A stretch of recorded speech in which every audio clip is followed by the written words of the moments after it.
வந்தது தெரியும் போவது எங்கே வாசல் நமக்கே தெரியாது.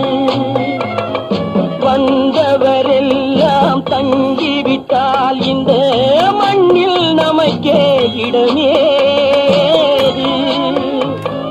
வாழ்க்கை என்பது வியாபாரம், வரும் ஜனனம் என்பது வரவாகும், அதில் மரணம் என்பது செலவாகும். போனால் போகட்டும் போடா, போனால் போகட்டும் போடா. இந்த பூமியில் நிலையாய் வாழ்ந்தவர் யாரடா? போனால் போகட்டும் போடா.